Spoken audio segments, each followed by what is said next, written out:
Hi everyone.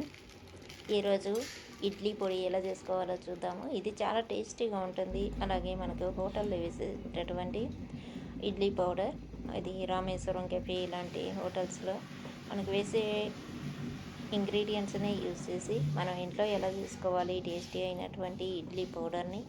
ఈ ఒక్క పొడి ఉన్నట్లయితే మనం ఇంకా ఎటువంటి సాంబారు చట్నీలు ఏవి అవసరం లేకుండా ఈ పొడి ఒకటితోటి ఇడ్లీ కానీ దోశ కానీ సైడ్ డిష్గా వేసుకోవచ్చు. ఇడ్లీకి అయితే రకరకాలుగా చేస్తారు.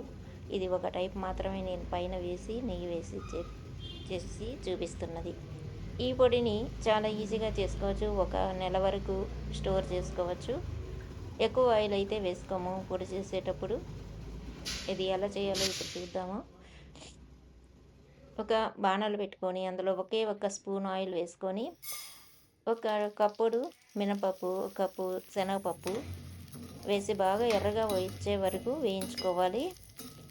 మంట మీడియం ఫ్లేమ్లోనే ఉండాలి. పెద్దగా పెట్టుకోకూడదు. కొన్ని మాడిపోతాయి, కొన్ని పచ్చిగా ఉంటాయి ఈ పప్పులు అనేవి.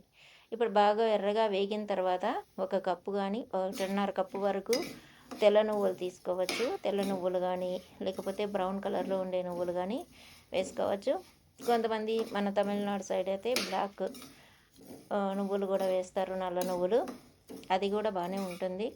కానీ అందులో ఒక్కొక్కసారి మట్టి అట్లాంటివి వస్తాయి. తెల్ల నువ్వులు అయితే బాగా చేసినవి ఉంటాయి.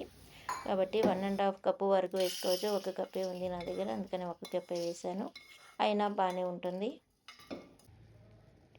ఇప్పుడు ఇదంతా ఒక ప్లేట్లోకి ఉంచేసుకొని మళ్ళీ ఇంకొక స్పూన్ ఆయిల్ వేసుకొని కలర్ రావడం కోసం కాశ్మీర్ రెడ్ చిల్లీ 5-6, స్పైసీగా ఉండే రెడ్ చిల్లీ ఒక 5-6 వేసుకొని, ఒక స్పూను మిరియాలు, ఒక స్పూన్ జీలకర్ర, ఒక 2 మట్టలు కరివేపాకు వేసుకొని కరివేపాకు బాగా డ్రై అయ్యే వరకు వేయించుకోవాలి. ఇవి వేగించేటప్పుడే వెల్లుల్లి కావాలంటే ఒక 2 గడ్డల వరకు ఈ క్వాంటిటీకి విడదీసి వేసుకొని 1 నిమిషం వేయించేసుకొని ఇదంతా కూడా ఈ పప్పుల్లో వేసుకొని బాగా చల్లార్చుకోవాలి. ఈ వేడి బాణట్లోనే ఒక 10 నుంచి 20 గ్రాముల వరకు చింతపండు తీసుకొని వేడి మీద ఉండేటటువంటి బాణల్లో వేసి ఒక 2-3 నిమిషాలు డ్రై చేసుకోవాలి. కలుపుతున్నట్లయితే డ్రై అయిపోతుంది. బాగా డ్రైగా ఉన్న చింతపండు అయితే, మనకు కొంచెం తడిగా ఉండేటటువంటి చింతపండు అయితే ఇంకాసేపు వేడి పెట్టుకోవాలి. ఇది బాగా డ్రై అయిపోయిన తర్వాత ఇది కూడా ఇందులోనే వేసి పూర్తిగా చల్లార్చుకోవాలి. ఇంగ్రీడియంట్స్ అన్నీను ఒకసారి చేసి చూడండి. ఈ పొడి చాలా టేస్టీగా ఉంటుంది. బాగా చల్లారిపోయిన తర్వాత తగినంత సాల్ట్ వేసుకోవాలి. సాల్ట్ మరలా అయినా వేసుకోవచ్చు, కొంచెం తక్కువగానే వేసుకొని పొడి వేసుకోవాలి. మిక్సీలో వేసుకున్నట్లయితే మనకు పొడి అవుతుంది. ఇలా కోర్స్గా ఉండాలి. మరీ కోర్స్ కాకుండా కొంచెం సాఫ్ట్గా, కొంచెం కోర్స్గా ఉంటే సరిపోతుంది. మనం దీనిని ఇలా ఇడ్లీ పైన వేసుకొని దీనిపైన నెయ్యి వేసుకున్నట్లయితే మనం హోటల్కి వెళ్ళాల్సిన అవసరమే ఉండదు. ఇంట్లోనే చక్కగా తేలిగ్గా ఈజీగా ఎప్పుడు కావాలంటే అప్పుడు వేసుకొని తినేటటువంటి ఈ పొడిని అందరూ తప్పకుండా తయారు చేసుకోండి. అలాగే స్టోర్ చేసుకోండి. ఒక 1 మంత్ వరకు ఉంటుంది ఇది. దీనిపైన నెయ్యి వేసుకున్నట్లయితే చాలా టేస్టీగా ఉంటుంది.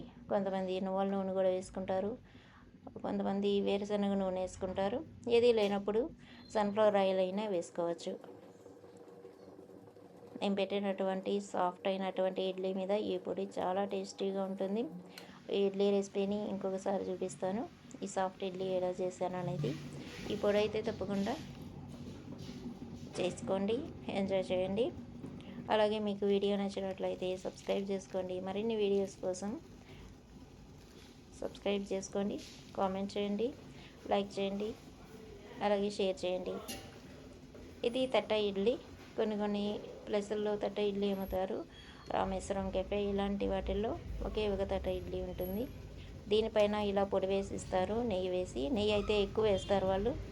మరి నెయ్యి ఎక్కువ వేసుకున్నట్లయితే చప్పగా అనిపిస్తుంది కాబట్టి నేను తక్కువ వేసాను. అదే difference. Thank you for watching.